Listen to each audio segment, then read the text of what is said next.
ሰሞኑን ስለ መነኮሳት ክርክር ትሰማላችሁ አይደል? በከተማ ይኑሩ አይኑሩ የሚል ይሄ ክርክር የሚያስፈልገው ነገር አይደለም። ይሄ ቪዲዮ ስንት ሺህ ላይክ ካገኘ ሊቀድቁና እንትለቅልኛል? 300 ሺህ ላይክ ከታየ ለቅላል ችግር የለም። አንዳንድ ሰዎች የዩቲዩብ ጡረተኞች የሆኑ የቲክቶክ ጡረተኞች የሆኑ ሰዎች አፄ ኃይለ ሥላሴ ጌታ ኢየሱስን እንደ ግል አዳኙ አድርጎ እንዲቀበል ኮንፌስ እንዳስደረገው የቢሊግራም ታሪክ ላይ ይናገራል። እዛው ቸርች ውስጥ የጸሎት ክፍል ውስጥ ነው ሴክስ እያደረጉ እጅ ከፍንጅ ያሻቸው። ሰላም ጤና ይስጥልኝ። እንዴት አደራችሁ? እንዴት ዋላችሁ? እንዴት አመሻችሁ? አምላክ አበው ቅዱስ እግዚአብሔር ስሙ ዛሬም ዘወትር የተመሰገነና የተወደሰ ይሁን። እስቲ ምናልባት መጸብራቁ እያስቸገረ ከሆነ ብዬ እንዲህ አድርጋለሁኝ። እሱም ካልተመቸን ደግሞ መመለሳችን መቀየራችንን አይቀርም። የሆነ በወቅታዊ ነገር ተመልሼ የመጣሁኝ ነገር ሳላበዛባችሁ ቀጥታ ወደ ጉዳዩ እንግባ። አንደኛው የነገረ መነኮሳት ጉዳይ የተነሳ ሀሳብ አለ። እሱን የምናፈርሰው ሀሳብ አለ። ከዛ በተጨማሪ አንዷ ፕሮቴስታንት ኃይለ ሥላሴ ፕሮቴስታንት ነበረ፣ ጌታን እንደ ግል አዳኙ አድርጎ ተቀብሎ ነበር ብላ ክሌም ያደረገችው ሀሳብ አለ። እስቲ እሷ ያነሳቸውን ሀሳብ እዛው በማስረጃ ለመሞገት እንሞክራለን። ሌሎች መንፈሳዊ ነገሮች ተካተውበታል። እስከ ፍጻሜ ድረስ ተከታተሉ። ከዚህ እንጀምር። በቤተ ክርስቲያናችን የማይሸጥ ነገር የለም። አንድ ነገር ብቻ ነው የቀረ እስካሁን ድረስ ያልተሸጠ፣ ስጋው ደግሞ አልገጠመኝም። ነገ ልንቆርብ ስንሄድ ክፈሉ እንዳንባል ፈራለሁኝ። ይቅርታ አድርጉልኝ። ለምን ምን ቀረን? ቅባ ቅዱስ ይሸጣል፣ ጸበል ይሸጣል፣ እምነት ይሸጣል። እንኳን ሌላ ይቅርና በመስቀል ለመታሸት እኮ ይከፈላል። ነናላችሁ እንዲያው እሺ ጸበሉ እምነቱ ምኑሽ እሺ ምናልባት እንዲያው ስንቀበለው በስጋው አይን ያልቃል ብለን እናስብ። መስቀሉ ስለታሸንበት ያልቃል? ለምንድን ነው በመስቀል ለመታሸት የምንከፍለው? አንድነት እንዳትረሱ። የዚህ ችግር 50%ዎቹ እኛ ነን። ደጋግሜ ነግሬያችኋለሁ። ቤተ ክርስቲያንን ለአገልግሎት የሚያስፈልጋትን ገንዘብ ያሳጣት ማን ነው? መጀመሪያ ንገሩ። እኛ ነን። ለምን? አስራት እየበላን። አስራት የሚያወጣ ምዕመን እኮ ቤተክርስቲያኗ የላትም። 99% እኮ ህዝቡ አስራት አያወጣም። ግን ዞሮ ዞሮ እሱም ተጠያቂነቱ የኔና የእናንተ ነው። ምክንያቱም አስራት እንዲያወጣ ታስተምራላችሁ። አስራት እንዲያወጣ የሚያስተምር ሰባኪ እኮ ነው ሰምቼ አላውቅም። ከዚህ የበለጠ ትምህርት እኮ ሊኖር አይገባም ነበር። አስራት ህዝቡ እንዲያወጣ ማስተማር። እኔ አንድ ሰበካው ጉባኤ ተመርጠው እስኪ ምከረን አሉኝ። ምንም አትድከሙ፣ አንድ ስራ ብቻ ስሩ። ካህናትን በደንብ አሰልጥናችሁ ጎበዝ ሰባኪ አድርጓቸው። ብዙ ጥቅም አለው። ግን እናንተ የምትፈልጉ ገንዘቡን አይደለ? ገንዘብ ፍለጋ ነው ጊዜ የሚመጡት ይታወቃል። አሰልጡንና ጎበዝ ሰባኪ አድርጓቸው። ከዛ አንድ ስራ ስጧቸው። የንስሐ ልጆቻችሁን በሙሉ አስራት እንዲያወጡ አድርጉ በሏቸው። ለዚያ ግን አስቀድመው እነሱ ራሳቸው ፍትሐ ነገሥት እንዳዘዘ አስራት ማውጣት አለባቸው። ካህናት ደሞዛቸው ከአስራት ነው አይደለም? ፍትሐ ነገሥት ምን ይለዋል? የአስራት አስራት ይለዋል። እነሱ ራሳቸው ያውጡ። ለምሳሌ 10,000 ብር ደሞዝተኛ ከሆነ ካህኑ 1,000 ብሩ መልሶ ለቤተክርስቲያኑ ያስገባል። ወይም ስምምነት ከተደረገ ከዚያው ላይ ቀርቶ 9,000 ብር ብቻ ይከፈለዋል። እንደዚህ አድርገው አስተምረው ሂሳብ ሰራውላቸው። የሂሳብ ሰራተኛ አይደለሁም። የአካውንቲንግ ትምህርትም የሂሳብ ትምህርትም ብዙ አላውቅም። ግን የአካባቢውን ከአካባቢው ከአጥቢያው የሰበካ ጉባኤ ተመዝጋቢ ከሚባለው ውስጥ የአንድ አራተኛውን የ25%ን አስራት ግምት አስገባውላቸው። ቤተ ክርስቲያኗ በአመት ከምታገኘው ገቢ እጥፍ ነው። የአንድ አራተኛው ብቻ እንኳን ማለት ነው። እና የካህናት ደግሞ ዛሬ እንደምናየው አይደለም፣ በጣም ብዙ እጥፍ ይሆን ነበር። ስለዚህ እኔ እዚሁ ናችሁ ለምሳሌ ተቀምጣችሁ አንድ ነገር ልንገራችሁ። አስራት ቤተ ክርስቲያን ልንቆርብ ስንሄድ ለዚያ አገልግሎት ክፈሉ ማለት የለባትም። እኛ ግን አስራት ሳናወጣ ጸበል መጠጣት ወንጀል ነው። ለናላችሁ አስራት ሳያወጡ መቁረብ አይገባም። እንዴት እግዚአብሔርን እየሰረክ እንዴት ብለህ ንስሐ ገብቻለሁ? ምን ንስሐ ትገባለህ ደግሞ? እስቲ ጥያቄ ልጠይቃችሁ። ሌባ በሉ እስቲ በደንብ በል። ሌባ መቁረብ ይችላል? ተናገሩ እንጂ ሊቃውንት። ሌባ መቁረብ ይችላል? ቆራቢው እኮ አብዛኛው ሌባ ነው። እንዳንፈርድ ማን አስተምሮት ብዬ ነው። ሌባ ነን እኮ እኔም ሌባ እናንተም ሌባ ነን። አስራት የምታወጡትን አይመለከትም። ስለዚህ ጥፋቱ የኛም ነው። ሰው ንስሐ ቢገባ የፈለገው መልካም ቢሰራ አስራት እስካላወጣ ድረስ ለስጋው ደግሞ ብቁ አይደለም። ለምን? ጌታ በትንቢተ ሚልክያስ ተናግሯል። ሰርቃችሁኛል ይላል እግዚአብሔር። ሰርቃችሁኛል። አስከትሎ ምን ይላል እግዚአብሔር በነቢዩ አድሮ? ሰው እግዚአብሔርን ይሰርቃል ይላል። አስባችሁታል? ሰው እግዚአብሔርን ይሰርቃል ይላል። እግዚአብሔርን ሰርቀ ነው እንዴት ቆራቢ ነን እንላለን? ታዲያ በሌላ ግልባጭ ስንመለከተው አስራትን ማናወጣ ለምን ይመስላችኋል? ፍቅረ ነው። እንዴት ዋላችሁ? እስቲ እንዴት አያችሁ? ይሄን ሐሳብ ተስማሙበታላችሁ? ሐሳቡ ትክክል ነው? የምንቆርብ በተለይ የምትቆርቡ ሰዎች እያወጣችሁ ነው ቤተክርስቲያንን በአንድም በሌላም የምንወቅሳት የሚለው ነገር ቼክ አድርጉት። እስቲ ወደ መነኮሳት አንድ ቪዲዮ ላሳያችሁና እንለፍ። እኚህ ሰው ናቸው። ብላችሁ አመስግኑት እግዚአብሔር። እና እንግዲህ ጠዋት ብስራተ ገብርኤል ነው ኪዳን ያደረስኩ። ከዛ ሲቀጥል ደብረ በረከት ቅዱስ ገብርኤል በጠዋቱ ክፍል አስተምር ያለው ቅዳሴውን ደግሞ በመንበረ መንግስት ቅዱስ ገብርኤል ነው ያስቀደስኩትና አሁን ደግሞ ሌላ ቦታ ከማሳልፍ ባላስተምርም ብማር ከመመራን ጋር ብጸልይ ብዬ ነው የመጣው። መልካም ነው አይደለም? እስኪ እንደዚህ እና ቤተ ክርስቲያን ገዳም ናት እና አንዳንድ ሰዎች የዩቱብ ጡረተኞች የሆኑ የቲክቶክ ጡረተኞች የሆኑ ሰዎች የሰው ፎቶ ያለ ፈቃድ በመለጠፍ በህገ ወጥነት በሰው ፎቶ የሚነግዱ ሰዎች አሉ። ለምሳሌ በስድስት ቅድስት አርሴማ እዚህ መጥቼ ታላቁ በእውነት መምህር መላከ ብስራት መምህር አብርሃም የዚህ ታላቅ ደብር አስተዳዳሪ ናቸው። እኔ የመጣሁት በእንግድነት ነው። አክብረው ልክ እንደ ዛሬው ቃለ ሜዳን እንድሰጥ ጸሎት እንዳደርግ ፈቅደውልኝ እግዚአብሔር ያክብራቸው እዚህ በቅድስት አርሴማ ዕለት ነበርኩና የኔን ፎቶ የኔን ፈቃድ ሳይጠይቁ የዚህ ቤተ ክርስቲያን አስተዳዳሪ እንደሆንኩ አድርገው ከመቶ ስንት ትሰጧቸዋላችሁ ብለው ለጥፈው አላያችሁ? በጣም እኮ የሚያሳዝን ነው። ኧረ እርግማን ነው እንደዚህ። በእውነት ከዚህ ያሉት ዩቱበሮች ይሄን ያደርጋሉ ብዬ አላምንም። እግዚአብሔር ልቡን አይስጣቸው። ሌላም የታላላቅ ሊቃነ ጳጳሳትን ስም በመዘርጠጥ የሚታወቁ በእውነት ይሄ እርግማን ነው። ባካችሁ ይህንን እናንተ አትዩ። መልካም የሆነውን ነገር ተመልከቱ፣ ክፉ የሆነውን ነገር ተጸየፉት። እንግዲህ እንደተላከልኝ መረጃ ከሆነ እኚህ ሰው ቆሞስ አባ ሀብተ ማርያም ይባላሉ። የየካ ክፍለ ከተማ የስብከተ ወንጌል መምሪያ ኃላፊ ናቸው። 30ውን ቀን በሙሉ ካሜራ ባለበት የማይጠፉ ናቸው። ካሜራ እዛ ቀረጻ አለ ከተባለ እዛም የሚመጡ ናቸው። ከጣፎ ጀምሮ እስከ አየር ጤና ድረስ እየዞሩ ጸሎቱን እኔ ካላሳረኩኝ የሚሉ ናቸው ተብሏል። ካሜራም አለበት እሳቸው አሉ። የዛን ጊዜ ጸሎቱን እኔ ካላሳረኩ እያሉ የሚዞሩ ናቸው። ካሜራ አይተው የሚመጡ ሰው ካሜራው ዩቲዩብ ላይ እና ቲክቶክ ላይ የሚተላለፍ እያወቁ መጥተው የዩቲዩብ ጡረተኛ እያሉ ይሳደባሉ። እሳቸው በሌላ ቋንቋ የቤተክርስቲያን ጡረተኛ ናቸው ማለት ነው።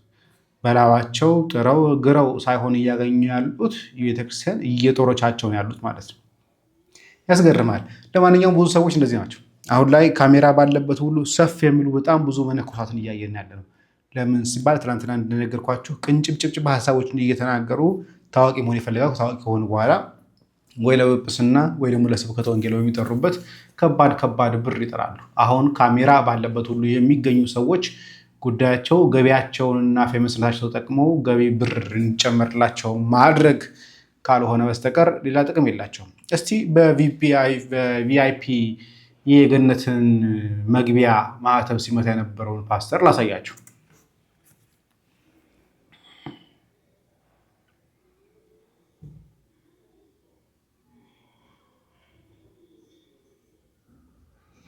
በነገራችን ላይ አያውቁት ይሆናል እንጂ ፕሮቴስታንት ከካቶሊክ የተለየችበት አንደኛው ምክንያት ጆን 16ኛ ወይ ጆን 15ኛ የሚባለው የገነትን ማህተብ እመታለሁኝ በብር እያለ ትኬት ሲቆርጥ የነበረ ሰውን ተቃውሞ ነበር። አንዱ መነሻው እሱ ነበረ። አሁን ተመልሰው እነሱ ፌስታል ያለበት ማህተብ ማህተብ ራሱ አይመታም ከሆነች ላይ ማህተብ ፌስታል ያለበት ማህተብ አምጥቶ ቀለሙን የሚያስነካ እንትኑን እያስነካ ማህተብ እየመታሁላቸው ነው ይላል። ንግዱ በደንብ አድርጎ አጣጥፎታል። የዋህ ነው የኛ ህዝብ፣ ይመታለታል፣ ያስመታልም። ተመልከቱ። በሌላ አንግል ደግሞ ተመልከቱ፣ ያስመታል። ይሄን ማህተብ የገነት መግቢያ ቪቪአይፒ የክርስቶስ ደም መሆኑ ቀረና ገነት መንግስተ ሰማያት መግቢያው የሆነ ፓስተር የሚመታላቸው ማህተብ ሆኗል። እነኚህ ናቸው እንግዲህ እኛ ቤተክርስቲያን ላይ ለማላገጥ ይሞክሩት። ቸርች ውስጥ የጸሎት ክፍል ውስጥ ነው ሴክስ እያደረጉ እጅ ከፍንጅ ያሻቸው። እኔ የምለው ጸጊ፣ አንቺን አንድ የመጨረሻ ጥያቄ ልጠይቅሽ። እዛ እሱ ያለበት ቸርች ውስጥ በምን ነበር የምታገለግዪው አንቺ? ወጣቶች ህብረት ላይ በጸሎት ነበርና እናቶች ህብረት ላይ በጸሎት ነው ማገለግለው የነበረው። ምን ያህል ጊዜ አገለገልሽ እዛ? ከኮሮና ሰዓት 2010 ጀምሮ እስከ 2016። ሁለተኛ በዚህ አጋጣሚ የምጠይቅሽ ቅድም ስትናገር የነበረውን ነገር ክሊር ለማድረግ አንዳንድም ሰው በደንብ አልሰማም ምን ማለት ነው የሚልም ነገር አለ። እሱ እንደ ነብይ ሆኖ እንደ ፓስተር ደግሞ ያደረጋት ማን ነበረ ስሟ? እንደዚህ ሰላም ከሰላም ጋራ እዛው ቸርች ውስጥ የጸሎት ክፍል ውስጥ ነው ሴክስ እያደረጉ እጅ ከፍንጅ ያሻቸው። ጭለጭ ናቸው ተገጣጥመው እንትን ይላሉ። ይሄ ታውቃለህ፣ በቃ ጾታዊ ምን እንደሆነ ይገባል። አይ ሴክስ አልኩሽ እኮ በቃ ሌላ ምንም አማርኛ የለውም። ጭለጭን ምናምን ብለን ምን ሸፋፍነው ነገር የለም። ሴክስ እያደረጉ አይንሽ ደረሰባቸው ነው እጅ ከፍንጅ ያሻቸው ነው። ሌላ ምንም አማርኛ የለውም። ግልጽ ለማድረግ ነው እንደዚህ ማወራው። መቼ ነው ይሄ ጊዜው? መቼ ነው? 2016 በሰው ሲነገር ተው ሲባሉ መረጃ ሲወጣባቸው አፍረው ወደ ንስሐ ገብተው ለይቅርታ ያልተመለሰ ልብ ያላቸው እነዚህ መቼ ነው የሚመለሱት? ኃጢአቱ የተተወለት በደሉ ያልተቆጠረልን ምስጉን ነው። እነዚህ እኮ እግዚአብሔር ታግሶ ገበናቸውን አደባባይ እየወጣ እግዚአብሔር ሲገልጥባቸው ኧረ ጌታ ሆይ ዛሬ ነቃህብኝ፣ ገለጥክብኝ ብሎ ሰው ወደ ጓዳ ገብቶ ጌታ ሆይ ብሎ ወደ ንስሐ ይመለሳል፣ ወደ ይቅርታ ይመለሳል። እነዚህ የሚመለስ ልብ የላቸው ጨካኞች ናቸው። እንግዲህ ፓስተሩ ነው በጸሎት ክፍል ጸሎት ላድርግልሽ እያለ እንዲህ አይነት ነገሮችን ሲፈጽም የነበረው። እነኝህን ጠቅለል እናደርግና ወደ ኃይለ ሥላሴ እንምጣ። እስቲ አንዲት ሴት ቲክቶክ ላይ ያለች ሴት ነች፣ ሞቲቬሽናል ጭምር ተናጋሪ ነች ይመስለኛል። አሜሪካ ሄዳ አንድ ጉብኝት በምታደርግበት ቦታ ላይ የኃይለ ሥላሴን ጉዳይ አነሳች። ራሷ የለቀቀችው ነው፣ እንስማው። ሌላ የሚገርም ነገር ልንገራችሁ። አሁን ደግሞ እዚህ ስመጣ አፄ ኃይለ ሥላሴ በበርሊን ኮንፈረንስ ላይ ንግግር አድርጎ እንደነበረ ይናገራል። እንደገና ደግሞ በቢሊ ግራሃም ታሪክ ውስጥ ኢትዮጵያ በነበረበት ጊዜ ኮንፈረንሶቹ ላይ አቴንድ እንዳረገም የሚናገር ጽሑፍ አይቻለሁ። ጉግልም ሳረጋ አንብቤያለሁ። ከዛ ደግሞ በተገናኙበት ወቅት አፄ ኃይለ ሥላሴ እንትን ሜዳሊያም ሸልሞት እንደነበረ የመንግስት ፋሲሊቲዎችን በሙሉ ፈቅዶለት እንደነበረ እሱ እንዲሰብክ ብዙ ነገሮች ተደርጎ እንደነበረ ፋሲሊቲ ተደርጎለት እንደነበረ ይናገራል። እሱ ብቻም አይደለም ጌታ ኢየሱስን እንደ ግል አዳኙ አድርጎ እንዲቀበል ኮንፌስ እንዳስደረገው የቢሊ ግራሃም ታሪክ ላይ ይናገራል። ስለዚህ እንግዲህ ስንት መሪዎች የወንጌል አማኞችን በሚገፉበት ዘመን አፄ ኃይለ ሥላሴ እንግዲህ በዚህ ሁኔታ ውስጥ ማየቴ ለኔ እንደ ተአምር ነው የቆጠርኩት። እሱ ብቻ አይደለም፣ ቪዲዮም አለ፣ ሊንኩን አስቀምጥላችኋለሁ። አፄ ኃይለ ሥላሴ ንግግር ያደረጉበት ወጥም አንድ ሆናችሁ በተገኛችሁበት እኔ በዚያ አገኛለሁ ብሎ ጀምሮ ትራንስሌት የተደረገውን እንግሊዝኛ ቪዲዮ ዩቲዩብ ላይ አውርጄ ሊንኩን አስቀምጥላችኋለሁ ኮሜንት ሴክሽን ላይ። እሱን እዩት፣ ወይም ደግሞ እናንተ ጎግል አድርጋችሁ ማየት ትችላላችሁ። እና በደርግ ዘመን በኢህአዴግ ዘመን አሁንም ድረስ ከዛም በፊት በጣም ብዙ አይነት መከራዎች ይደርስባቸዋል የወንጌል አማኞች። አፄ ኃይለ ሥላሴ ግን ማንም ሰው የፈለገውን ማምለክ እንደሚመቸው ማምለክ ይችላል የሚለውን ውሳኔ ያስተላለፈበት የባለቤቴን አባት በጅራፍ የመገረፍ ውሳኔ ፍርድ የቀረበትን ጭምር ነገሮች አይቼ ወንጌል በደንብ የተረዳ ንጉስ ነው ብዬ እንዳስብ አድርጎኛል። ለማንኛውም ይሄ ሁሉ በሄድኩበት ቦታ ያየሁት ያነበብኩት፣ ከዛ ደግሞ ሪሰርች አድርጌ ሰማችሁን ጻፉልኝ። አልገረማችሁም ወይ? እንግዲህ እንደሰማችኋት ቢሊ ግራሃም ጋር በሄደችበት ሰዓት ላይ አፄ ኃይለ ሥላሴ ክርስቶስን የግል አዳኙ አድርጎ እንደተቀበለ ታሪኩ ላይ አንብቤያለሁ፣ በቪዲዮም አለ ብላለች። ቪዲዮውን ፈልጌ አግኝቼዋለሁ። እስኪ እንመልከት። And then the whole world became aware of him when during the heroic days of the war.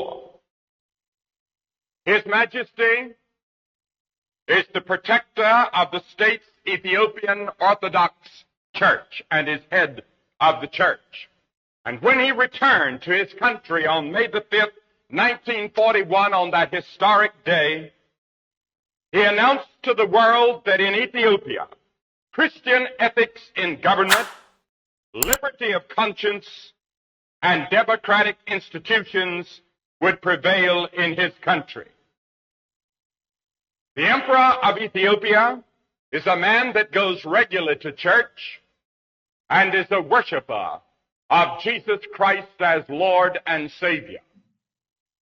ምን ክርስቶስ ኢየሱስን እንደ ግል አዳኙ ሳይሆን አምላኩ መድኃኒቱ አዳኙ አድርጎ የሚያመልክ ሰው ነው ይላል። ይሄ የኢትዮጵያ ኦርቶዶክስ ተዋሕዶ ቤተክርስቲያን የምትቀበለው ነው። ክርስቶስን አዳኛቸው፣ አምላካቸው፣ መድኃኒታቸው አድርገው የሚቀበሉት ነው። ደግማችሁ ስሙት። Ethiopia is a man that goes regularly to church and is a worshiper of Jesus Christ as Lord and Savior. When I had the privilege of being in Ethiopia for a campaign in Addis Ababa, when I spoke, all schools were closed, and the imperial family came and attended the services. And so we give a warm and hearty welcome in the name of Jesus Christ to our distinguished guest this morning, His Imperial Majesty, Emperor Haile Selassie I of Ethiopia. ይሄ ኦክቶበር 28 1966 በውጭው ማለት ነው ጀርመን ላይ በርሊን ላይ ኮንግረስ ላይ የተናገሩት ንግግር ነው። በነገራችን ላይ ወደዚህ መንፍቅና እንዳልገቡ የምትችሉ ከሆነ ይህንን መጽሐፍ ይህንን የ25 ዓመት ታሪካቸውን የተዘገበበትን አንብቡት። ቀዳማዊ ኃይለ ሥላሴ መንግስት ይላል አንደኛ መጽሐፍ ከ1925 እስከ 48 ዓመተ ምህረት ወይ ደግሞ እንደ አውሮፓውያን አቆጣጠር በ1960 እስከ 1955 ዓመተ ምህረት ድረስ ያለውን አምባሳደር ዘውዴ ረታ የጻፉት መጽሐፍ ነው። ሲከበሩን ላሳያችሁ። እዚህን መጽሐፍ በዛን ጊዜ የነበረው ውሏቸው ላይ ምን ይመስል እንደነበረ በደንብ አድርገው ጽፈውታል፣ በደንብ አድርገው ተርከውታል። መናፍቋ እንዳለችው ጌታውን እንደ አዳኝ አድርጎ የተቀበለ የሚለው ትርክት የሐሰት ትርክት ነው። አሁን ላይ እያስቸገረን ያለው ነገር ሁሉም ነገር ክሌም ማድረግ ነው። እገሌ እኮ እንዲህ ነበር፣ እገሌ እኮ እንዲህ ሆና ነበር ያሉ ታዋቂ ሰዎችን የራሳቸው ታሪክ አባል ለማድረግ የሚደረግ ጥረት ነው። በዚህ መጽሐፍ ላይ ተመልከቱት። ይህ የ25 ዓመት የጉዞ ታሪኩን ያለበት ነው። በጦርነት ወቅት ላይ ተሰዶ እዛ ሄዶ ምን እንዳደረገ ምን እንደገጠመው ማን እንዳገኘ ጭምር የሚናገር መጽሐፍ ነው። ይህ አምባሳደር ዘውዴ የጻፉት ነው። ቀዳማዊ ኃይለ ሥላሴ መንግስት አንደኛ መጽሐፍ የሚል ነው። ከአንደኛና ሁለተኛ ቅጽ ስላለው ማለት ነው። ስለዚህ ይህ ነገር ውሸት የሐሰት ትርክት ነው። ሁሉን ነገር ክሌም የማድረግ በሽታ ነው። እግዚአብሔር ይማራቸው እንላለን። እንቀጥል። ይህ ቪዲዮ ስንት ሺህ ላይክ ካገኘ ሊቀድቁናን ትለቅልኛለህ? 300 ሺህ ላይክ ከታየ ለቅልሃለሁ፣ ችግር የለም። ይሄን ነገር ስመለከት አንድ የመጽሐፍ ቅዱስ ቃል ትዝ አለኝ። ኮፒ ሊንክ፣ ሼር፣ ፖስት እያደረጋችሁ በኮሜንት ደግሞ ሐሳባችሁን ገለጹልኝ። በደንብ አዳርሱት ለብዙ ሰዎች። ዘፍጥረት 25:29 ላይ እንዲህ ይላል፣ ከዕለታት አንድ ቀን ያዕቆብ ቀይ ምስር ወጥ በመስራት ላይ እንዳለ ኤሳው ከአደን መጣ፣ በጣም ርቦት ነበረ። ስለዚህም ያዕቆብን ከዚህ ቀይ ወጥ ስጠኝ አለው። ያዕቆብም መጀመሪያ ቡክርናን ሽጥልኝ አለው። ኤሳውም እኔ በረሃብ መሞቴ ነው፣ ታዲያ ቡክርና ምን ያደርግልኛል አለው። ያዕቆብም መልሶ እንግዲያውስ ቡክርናን እንደምሸጥልኝ መጀመሪያ ማልልኝ አለው። ስለዚህ ኤሳው ሙሉ ቡክርናውን ለያዕቆብ ሸጠ። ከዚህም በኋላ ያዕቆብ የምስሩን ወጥ በእንጀራ አድርጎ ሰጠው። ኤሳውም ከበላ ከጠጣ በኋላ ተነስቶ ሄደ። በዚህም አይነት ኤሳው ቡክርናውን አቃለላት ተብሎ መጽሐፍ ቅዱስ ላይ ተጻፈ። አሁንም ይሄን ነገር ስመለከት ያ ነገር ትዝ አለኝ። ምክንያቱም ምድሮ ኤሳው ቡክርናውን የሸጠው በምግብ ነበረ። አሁን ደግሞ ሊቀድቁናውን አሳልፌ እሰጣለሁ ብሎ እየተናገረው ያለ በላይክ ብዛት ነው። የሚገርማቸው ነገር በዚህ ጊዜ ያለን ዲያቆናት ግን ምን ሆነን ነው አንማርም ማለት ነው? ዲቁናውን የምንቀበለው በምን አይነት መስፈርት ነው? ቁጥር መቁጠር፣ ውዳሴ ማርያም መሸምደድ፣ መልካ ማርያም መልካ ኢየሱስ መያዝ፣ ቅዳሴ ገብቶ መቀደስ ብቻውን እኮ ሙያ አይደለም። ከዚህ ባሻገር እነዚህ ነገሮች ነገሮች የምናስኬድበትን ስርዓተ ቤተክርስቲያንን መማር መቻል አለብን እንጂ ዝም ብለን ዲያቆን ተብሎ መጠራቱ ምን ጥቅም ያስገኝልናል? ዲያቆን ማለት ምን ማለት እንደሆነ በሐዋርያት ሥራ ላይ በቅዱስ እስጢፋኖስ ታሪክ ላይ ተመልክተናል። የዲያቆናት ልክ እኮ ቅዱስ እስጢፋኖስ ነበረ። እኛ ወርደን በጣም ዘግተን ያልተማረን ሆነን እንጂ እኮ የኛ ማይረጋችን ቅዱስ እስጢፋኖስ ነበረ። ስለዚህ አሁን ያላችሁ ዲያቆናት በዚህ ልክ ባትወርዱ መልካም ነው።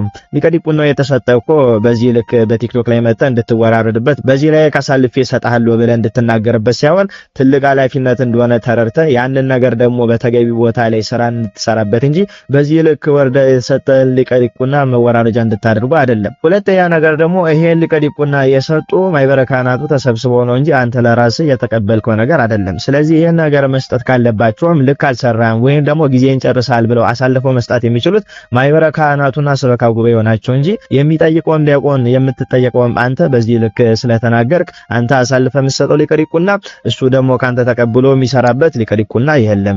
በዚህ ልክ አትወረዱ፣ ልጆች አትሆኑ፣ ማይረጋችሁን ጠብቁ። በጣም ትልቅ ማይረግ ነው የያዛችሁት። በቅዳሴ መጽሐፍ ላይ እንዳነበባችሁት ካህናትን በቀኙ ዲያቆናትን በግራው አቁሞ ትልቁን ምስጢር እንዲካፈሉ ያደርጋቸዋል ብሎ ይናገራል መጽሐፍ ቅዳሴያችን። ለዛ ማይረግ የተመረጥን ሰዎች አሁን ወርደን ዓለምን መስለት አሰስገሰስ የሆነውን ትሬንድ ሁሉ በቤተክርስቲያን አስጠግተን ለቤተክርስቲያን ክብር በማይመጥን ለኛ ሙያ ደግሞ በማይፈቅድ መልኩ ይሄን ስንሰራ እንገኛለን። ከሁሉ ነገር ዲቁናም ከመቀበል ቤተክርስቲያንም ከማገልገል መጀመሪያው የሚቀርመው መማር ነው። ከመጠምጠም መማር ይቅደም አይደለም የሚባለው።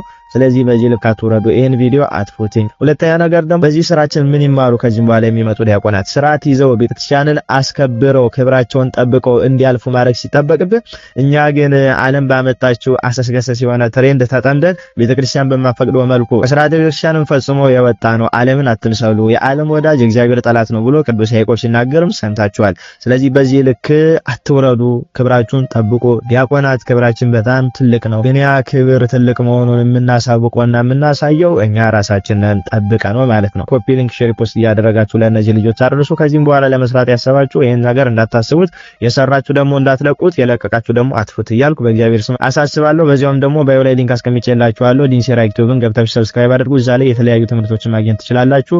ይቆየን።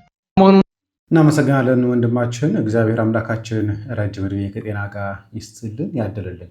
እስኪ ቅድም ያነሳሁላችሁ የካህናት የመነኮሳትን ጉዳይ አለ። መምህራችን ዲያቆን ዮርዳኖስ አበበ በድጋሚ ላምጣ። መሆኑን ስለ መነኮሳት ክርክር ትሰማላችሁ አይደል? በከተማ ይኑሩ አይኑሩ የሚል ይሄ ክርክር የሚያስፈልገው ነገር አይደለም። እናዋላችሁ አንድ ዲያቆን ወይ አንድ ካህን ስንት ሚስት ነው የሚኖረው? ንገሩኝ። ከአንድ በላይ ይኑሩ አይኑሩ ብሎ ክርክር አለ? እንደዛ አይነት እኮ ነው መነኩሴ በከተማ ይኑር አይኑር ብሎ ክርክር ማንሳት ማለት። አንድ መነኩሴ በከተማ ሊኖር የሚችለው አንድ ካህን ምናልባት ከአንድ ሚስት በላይ ተፈቅዶለታል ብሎ ማሰብ ሲጀመር፣ ይሄ ጤነኛ ነገር አይደለም። ምክንያቱም መነኮሳትን ወደ ከተማ የሚያፈልሳቸው ሁለት ነገር ነው እናውቀዋለን። አንደኛ የመንኩስና ህይወቱን ስለማይችሉት፣ ምክንያቱም ወደ መንኩስና የተገባው ለመንፈሳዊ ምክንያት ስላልሆነ አይችሉትም። ሁለተኛውና ዋናው ትልቁ ምክንያት ወደ ከተማ የሚያስገባቸው ፍቅር ነው። አይደል? በዓለም ታሪክ ቤተክርስቲያን እንደዚህ ዘመን በፍቅር ነው አይተፈትና አታውቅም። ለምሳሌ ካቶሊክ ቤተ እምነት በቢሊየን የሚቆጠር ገንዘብ ታስተዳድራለች። መንፈሳዊነት የሚባል ነገር ግን ጨርሶ የለም። ምክንያቱም ሰዎች ገንዘቡን ይሰበስቡትና በቤተክርስቲያን በመንፈሳዊ ስም ይሰበሰብና እንዳይጠቀሙበት ደግሞ የሚከለክላቸው ሕግ አለ በአደባባይ። ስለዚህ ምንድነው የሚያደርጉት? ያን ሕግ እንዲሻሻል ይፈልጋሉ። ይሄ የዛሬ 600 700 ዓመት የካቶሊክ ቤተ እምነትን ገጥሟታል። ከገንዘብ ፍቅር ብዛት የተነሳ ንስሐ፣ ጾም፣ ጸሎት፣ ስግደት የለውም ተብሎ በአዋጅ እስከመነገር ደርሷል። ስለዚህ አንድ ሰው ኃጢአት ከሰራ ማድረግ ያለበት ምንድነው? ለካህኑ ወይ ለመነኩሴ ሄዶ ምን ይሰጠዋል? ገንዘብ። ከዚያ ኃጢአት ተሰርዮልሃል ይባላል። እስከዚህ ደረጃ የደረሰበት ጊዜ ነበረ። እንደዛ ብላ ዛሬ ያለችበት ውድቀት ላይ ደርሳለች። ግን ይሄ ፍቅረ ነዋይ ግድ በመነኮሳት ወይ በቤተክርስቲያን አገልጋዮች ብቻ አይደለም ያለ፣ በሁላችንም ዘንድ ነው። ዛሬ በቤተክርስቲያናችን የማይሸጥ ነገር ታውቃላችሁ? ቀላል ምሳሌ ልስጣችሁ። ለምሳሌ ጸበል አለ አይደል? ቅድስት ሥላሴ ቤተክርስቲያን ጸበል አለ የለም? ንገሩኝ። ቃ ኢየሱስ አለ የለም? አደባባይ ተክለ ሃይማኖት፣ ቂርቆስ፣ በአታ፣ መርቆሬዎስ እያላችሁ ብትቆጥሩት ከነዚህ ውስጥ ወደ አንዱ እንኳን ሄዳችሁ በነፃ መጠመቅ ትችላላችሁ? ንገሩኝ። ጸበል ይሸጣል አይሸጥም? እኛ ቤተክርስቲያን ይሸጣል። በግልጽ ማንነጋገር። በቁማችን ሙተናል። ጌታችን በወንጌል እነዚህ የምታዩዋቸው ወንድሞቻችን በእድሜ በእውቀት በጸጋ የበላዮቻችን ናቸው። ወንጌልን የሚተረጉሙ ናቸው። በቃል የተግባሩን ራሳቸው ይወቁን ያላቀላቸው ተግባሩን እናንተ ራሱ ታውቁ። በቃል ግን የሚተረጉሙት እነሱ ናቸው። ጌታ ምን አለ? ኢትክሉ ተቀን ወለክል ያጋይስት ለሁለት ጌታ መገዛት አትችሉም ማለትና አልፈውን አለ። ኢትክሉ ተቀንዮ ለእግዚአብሔር ወለንዋይ ለእግዚአብሔርና ለገንዘብ መገዛት አትችሉም፣ አንዱን መተው ግድ ነው። እሱ ብቻ አይደለም። ዘነሳይክሙ በከንቱ ሀቡ በከንቱ ልብ በሉ። ያለ ዋጋ የተቀበላችሁትን እንዴት ስጡ? ያለ ዋጋ ስጡ። እንዴት ነው ቅባ ቅዱስ የሚሸጥ? አይገባኝም። ማለት አንዳንዴ ዘለን ሄደን ከመነኮሳቱ ከምን ብቻ አይደለም፣ ችግሩ ከምታስቡት በላይ ስር የሰደደ ነው። ከምናስበው በላይ ስር የሰደደ ነው ያለንበት ችግር። የዲላ ዙሪያ ወረዳ ጤና እውነቱ ነው። በነገራችን ላይ የጸበል ጉዳይ እንደውም ከተነሳ አይቀር ትናንትና ወዲያ መነጋገሪያ የሆነ አንድ ቪዲዮ ነበረ። እሱን ቪዲዮ ውስጥ ላሳያችሁ። ጸበል እስከ ዱባይ ድረስ ኤክስፖርት እየተደረገ ጭምር ነው አሁን ላይ የሚገኘው።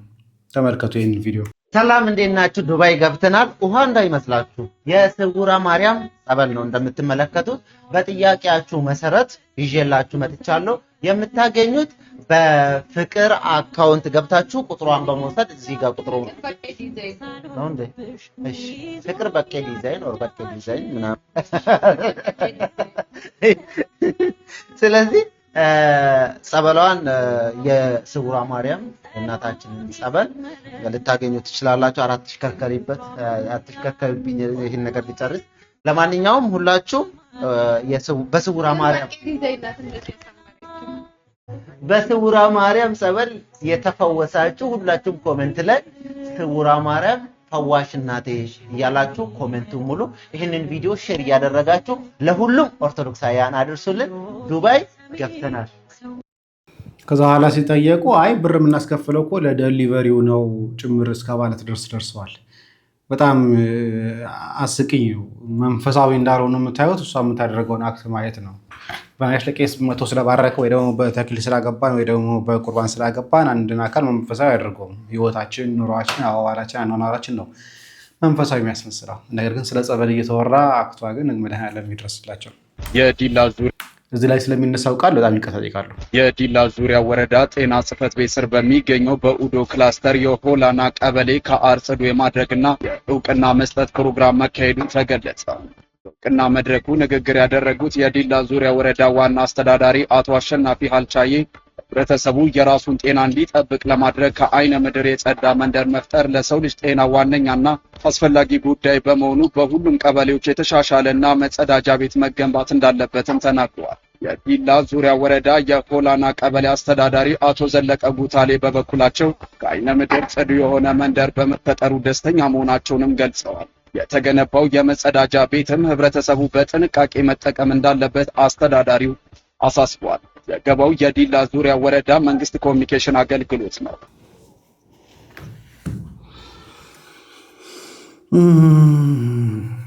ይሄ ሁሉ በትልልቅ ሚዲያዎች የሚዘገብ መሆኑን በጣም እየገረመኝ ያለው እሱ በፌስቡክ በተለያየ ቦታ የሚዘገብ መረጃ ከእንትን ጽዱ የሆነ እየተባለ ማለት ነው።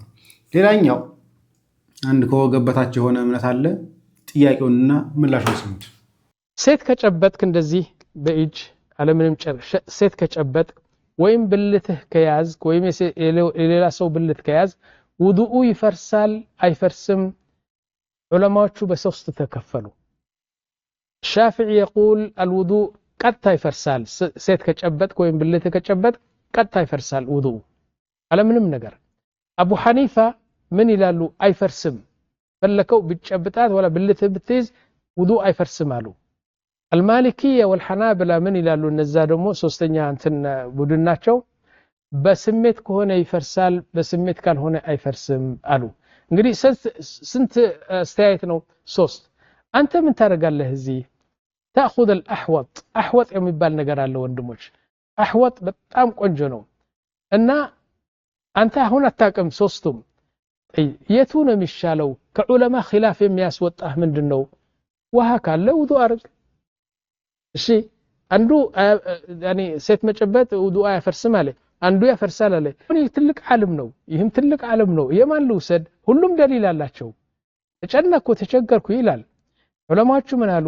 ሁሉም ደሊል ካላቸው ወደ ሶስተኛ ዓለም ሂድ ከነሱ የሚበልጥ ወይም እንደነሱ ያለ ዓለም ሄደ ነገሩ ቁረጠው አለ طيب አላገኘሁም ሁሉም ዓለም በሁለት ተከፈሉ ምን ላርግ እንግዲህ ለመሰለህ ኺላፍ የሌለበት መሰላ ብዙ አናገኝም አሁንም እዚህ ጋር ኺላፎች ይገኛሉ